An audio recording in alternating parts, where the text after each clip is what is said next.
پھر آپ اپنے گھر سے نکلے اور چرواہے سے فرمایا کہ لوگوں کے سامنے اپنا واقعہ بیان کرو۔ اس نے لوگوں کے سامنے سارا واقعہ بیان کر دیا۔ رسول اللہ صلی اللہ علیہ وسلم نے فرمایا اس نے سچ کہا۔ تو یہاں پر اللہ سبحانہ وتعالی بندوں کو تسلی دے رہے ہیں کہ رزق کے معاملے میں زیادہ پریشان نہ ہو، کیونکہ سب کا رزق، سب کا رازق اللہ ہی ہے، وہی سب کو رزق فراہم کرتا ہے۔ یہ اللہ کا وعدہ ہے اور اس کی ایک سچی ضمانت ہے، اس کا فضل اور مہربانی ہے۔ حالانکہ اللہ کے ذمے کچھ بھی واجب نہیں ہے، لیکن اگر اللہ نے یہ وعدہ کر رکھا ہے تو پھر یہ ضرور پورا ہو کر رہے گا، کیونکہ اللہ وعدے کی خلاف ورزی نہیں کرتا۔ شیطان انسانوں سے فقر کا وعدہ کرتا ہے، جبکہ اللہ فضل کا وعدہ کرتا ہے۔ سورۃ البقرہ میں آتا ہے الشیطان یعدکم الفقر ویأمرکم بالفحشاء واللہ یعدکم مغفرۃ منہ وفضلا واللہ واسع علیم۔ شیطان تمہیں فقر کا ڈراوا دیتا ہے اور تمہیں شرمناک بخل کا حکم دیتا ہے، اور اللہ تمہیں اپنی طرف سے بڑی بخشش اور فضل کا وعدہ دیتا ہے، اور اللہ وسعت والا، سب کچھ جاننے والا ہے۔ ابن عباس کہتے ہیں کہ دو چیزیں اللہ کی طرف سے ہیں، دو شیطان کی طرف سے ہیں۔ شیطان تم سے محتاجگی کا وعدہ کرتا ہے اور کہتا ہے اپنا مال خرچ نہ کرو، اسے اپنے ہی پاس روک کر رکھو کیونکہ تمہیں آئندہ اس کی ضرورت ہوگی، اور وہ تمہیں بے حیائی کا حکم بھی دیتا ہے۔ اور اللہ تم سے وعدہ کرتا ہے کہ وہ ان نافرمانیوں پر تمہیں معاف کر دے گا اور رزق میں اضافہ کر دے گا۔ اور جہاں تک لفظ رزق کا تعلق ہے تو ابن منظور لسان العرب میں کہتے ہیں رزق سے مراد ہر وہ چیز ہے جس کے ساتھ ہر زندہ مخلوق کی زندگی قائم ہوتی ہے، خواہ وہ چیز مانوی ہو یا مادی ہو۔ یعنی ہر زندہ مخلوق جس چیز پر انحصار کرتا ہے، جس پر اس کی زندگی کا دار و مدار ہوتا ہے، وہ اس کے لیے رزق ہے۔ لیکن یاد رکھیے کہ رزق صرف کھانا پینا ہی نہیں، صرف مال ہی نہیں، بلکہ ہر نعمت رزق ہے۔ یعنی بعض لوگ سمجھتے ہیں کہ شاید مال کا ملنا ہی رزق ہے، جبکہ ہر وہ چیز ہر وہ نعمت جو اللہ نے آپ کو دی ہے وہ اللہ کا رزق ہے۔ اس میں مال بھی ہے، آل اولاد بھی ہے، اہل و عیال ہے، صحت، محبت، قبولیت، یہ ساری چیزیں رزق کہلاتی ہیں۔ یعنی یہ ساری انسان کی ضروریات ہیں اور اللہ سبحانہ وتعالیٰ ان ضروریات کو پورا کرتا ہے۔ یعنی ہر عطا کردہ چیز جو ہے وہ اللہ کا رزق ہے۔ اور پھر رزق کی دو قسمیں ہیں، ایک عام رزق ہے، ایک خاص رزق ہے۔ عام رزق سے ہر نیک اور فاجر فائدہ اٹھاتا ہے، اس میں حیوان، انسان، جن سب شامل ہیں، یہ جسموں کا رزق ہے، اور یہ رزق اللہ نے تقسیم کیا ہے، اور اللہ نے ان میں سے ہر ایک کو رزق دینے کا ذمہ لیا ہے۔ دوسرا خاص رزق ہے، اور یہ رزق کی دوسری قسم اللہ اپنے انبیاء اور اپنے رسولوں کے ہاتھوں پر اپنے بندوں میں سے جسے چاہتا ہے یہ رزق عطا کرتا ہے، اور یہ ایمان اور توحید کا رزق ہے۔ یہ تو اللہ تعالیٰ اس کو عطا کرتا ہے جو اس کا حقدار ہو اور جو اللہ کا شکر گزار ہو۔ لیکن بہرحال اللہ بہت فضل والا، بہت زیادہ احسان کرنے والا ہے، اور رزق اس کو دیتا ہے جو اس کے اسباب کو اختیار کرتا ہے۔ اور سب سے عظیم اور بہترین رزق جنت ہے، جو سب سے بہتر، سب سے مکمل، سب سے افضل، سب سے عزت والا رزق، اور سب سے بلند اور سب سے زیادہ قائم رہنے والا وہ رزق جو اللہ اپنے بندوں کو دے گا، وہ جو کبھی نہ ختم ہوگا، اور یہ مومنوں کے ساتھ خاص ہے۔ وَمَن يُؤْمِن بِاللَّهِ وَيَعْمَلْ صَالِحًا يُدْخِلْهُ جَنَّاتٍ تَجْرِي مِن تَحْتِهَا الْأَنْهَارُ خَالِدِينَ فِيهَا أَبَدًا قَدْ أَحْسَنَ اللَّهُ لَهُ رِزْقًا۔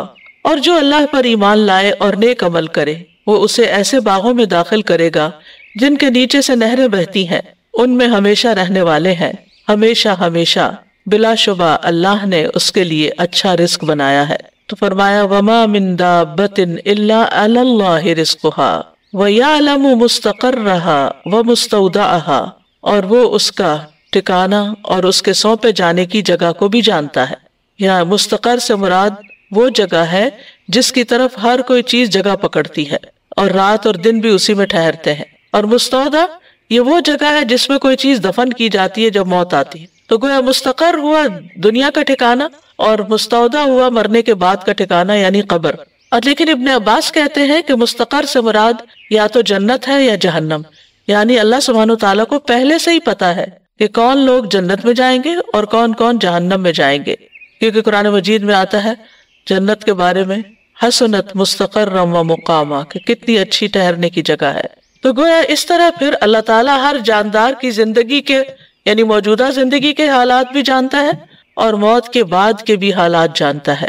اللہ تعالیٰ وہ تمام جگہ جانتا ہے جہاں انسان نے کچھ مدت کے لیے ٹھہرنا ہے، ہاں وہ باپ کی پشت ہو یا ماں کا رحم ہو یا زمین کا کوئی حصہ ہو جہاں اس نے زندگی گزارنی ہے. اور اللہ تعالیٰ وہ جگہ بھی جانتا ہے جن کے سپرد انسان مرنے کے بعد ہوتا ہے، ہاں وہ زمین میں کھودی ہوئی جگہ ہو یا کسی جانور کا پیٹ ہو یا جو بھی جگہ اللہ نے قیامت تک اس کے سپرد ہونے کے لیے لکھی ہے، وہ سب کچھ اس کے لیے خبر ہی ہے.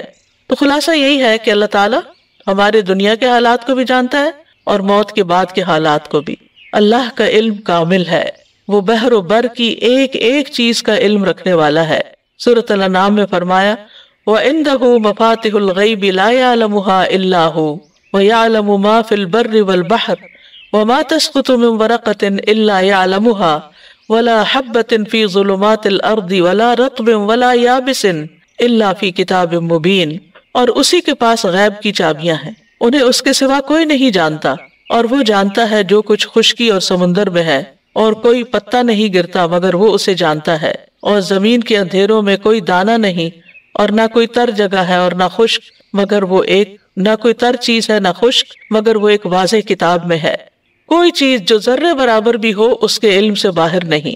سورۃ یونس میں آتا ہے وَمَا يَعْزُبُ عَنْ رَبِّكَ مِن مِّثْقَالِ ذَرَّةٍ فِي الْأَرْضِ وَلَا فِي السَّمَاءِ وَلَا أَصْغَرَ مِن ذَلِكَ وَلَا أَكْبَرَ إِلَّا فِي كِتَابٍ مُبِينٍ. اور تیرے رب سے کوئی ذرہ برابر چیز بھی نہ زمین میں غائب ہو سکتی ہے اور نہ آسمان میں، اور نہ اس سے کوئی چھوٹی چیز یعنی ذرے سے چھوٹی چیز اور نہ کوئی بڑی چیز مگر ایک واضح کتاب میں موجود ہے. کل فی کتاب مبین، ہر چیز لوح محفوظ میں لکھی ہوئی ہے، واضح کتاب میں لکھی ہوئی ہے. اور جو کچھ بھی ہوتا ہے، جو بھی حادثے زمین یا آسمان میں ہوتے ہیں، ان سب کا علم اللہ کے پاس ہے، اور وہ علم لکھا ہوا بھی ہے، یعنی اس نے ہر چیز کی تقدیر لکھ دی ہے، ہر چیز پر اس کی مشیت نافذ ہے، اور ہر ایک کے لیے اس کا رزق وسیع ہے. پھر اسی طرح آسمان اور زمین کی ہر خبر لکھی جا چکی ہے. الم تعلم ان اللہ یعلم ما فی السماء والارض ان ذلک فی کتاب ان ذلک علی اللہ یسیر. کیا تم نہیں جانتے کہ اللہ وہ سب کچھ جانتا ہے جو آسمان اور زمین میں ہے، بلا شبہ یہ سب کچھ ایک کتاب یعنی لوح محفوظ میں درج ہے، اور اللہ کے لیے یہ بات بالکل آسان ہے. آسمان و زمین کی تخلیق سے 50,000 سال پہلے اللہ نے ایک کتاب میں سب کچھ لکھ دیا. تو اس آیت سے یہ پتہ چلتا ہے کہ اللہ ہی دراصل رازق ہے، رزق کا مکمل اختیار اللہ کے پاس ہے.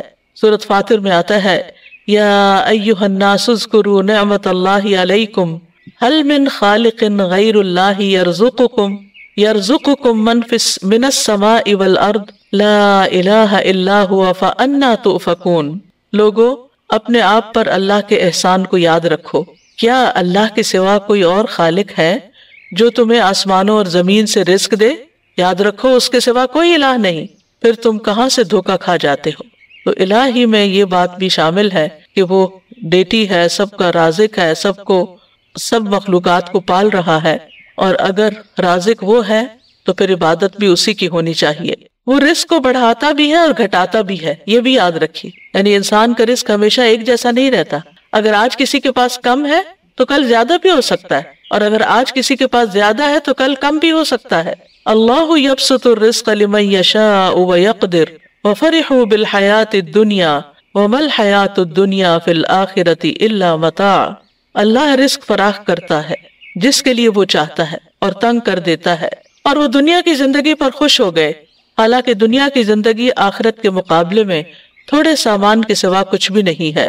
پھر اسی طرح سورۃ الروم میں اللہ تعالیٰ فرماتے ہیں اولم یروا ان اللہ یبسط الرزق لمن یشاء ویقدر ان فی ذلک لآیات لقوم یؤمنون.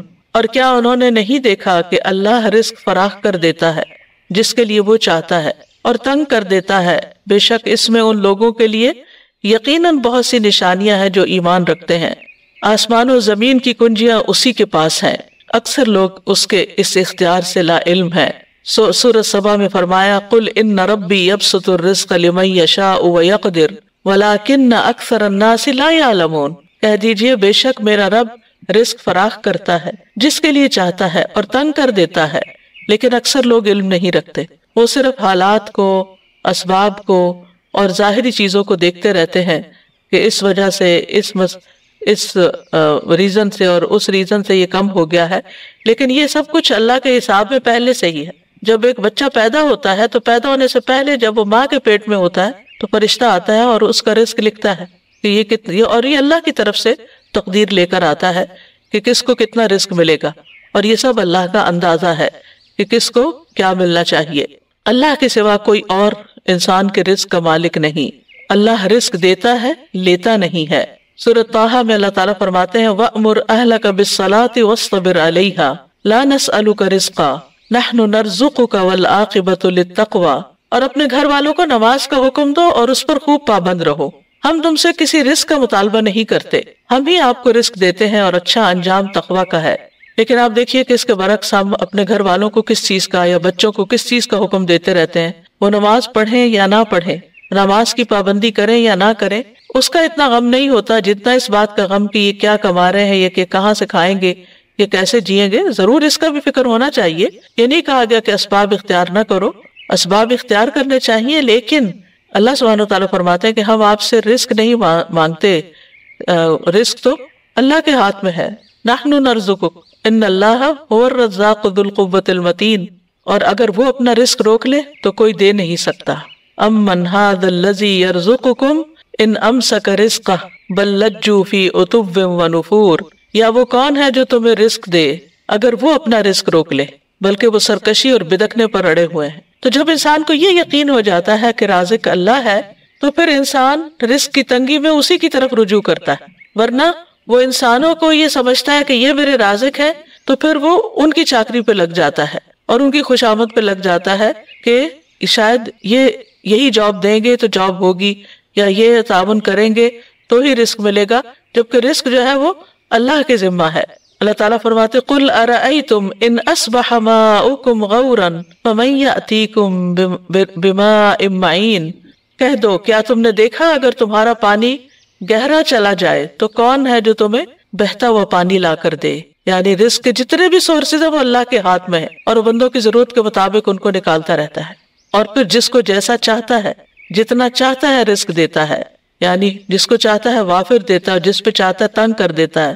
سورۃ ذاریات میں آتا ہے ان اللہ هو الرزاق ذو القوۃ المتین، بے شک اللہ ہی بے حد رزق دینے والا، طاقت والا، نہایت مضبوط ہے۔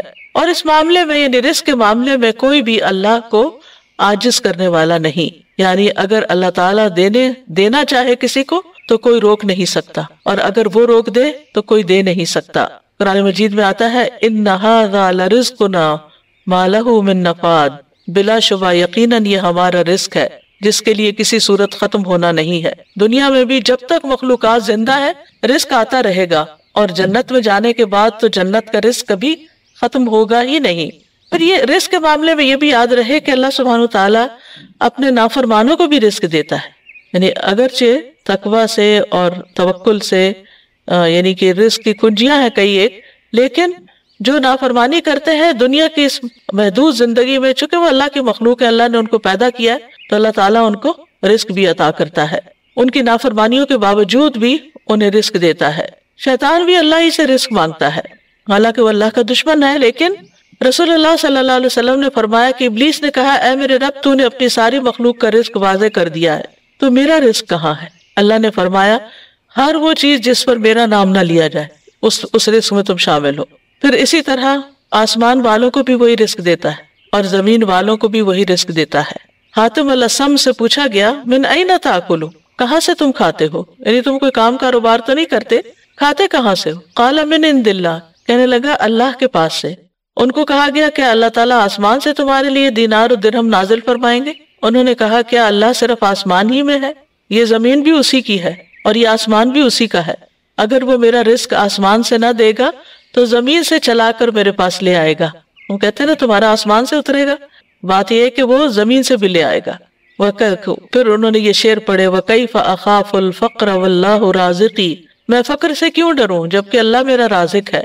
وَرَازِقُ هَذَا الْخَلْقِ فِي الْعُسْرِ وَالْيُسْرِ، تنگی اور آسانی میں اس مخلوق کا رازق وہی ہے۔ تَكَفَّلَ بِالْأَرْزَاقِ لِلْخَلْقِ كُلِّهِمْ، اس نے ساری مخلوقات کے رزق کا ذمہ لے رکھا ہے۔ وَمَا مِن دَابَّةٍ إِلَّا عَلَى اللَّهِ رِزْقُهَا وَلِلضَّبِّ فِي الْبَيْدَاءِ وَالْحُوتِ فِي الْبَحْرِ، صحرا میں رزق دیتا ہے اور مچھلی کو سمندر میں رزق دیتا ہے۔ اور پھر ہم دیکھیں کہ ہر مخلوق کی رزق کی ضرورت مختلف ہے، انسانوں میں سے بھی مختلف علاقوں کے رہنے والے لوگ مختلف طرح کی چیزیں کھاتے ہیں. اسی طرح پانی میں رہنے والے جانوروں کا رزق اور طرح ہے، خشکی والوں کا اور طرح، پرندوں کا اور طرح ہے، جنگلی جانوروں کا اور طرح ہے.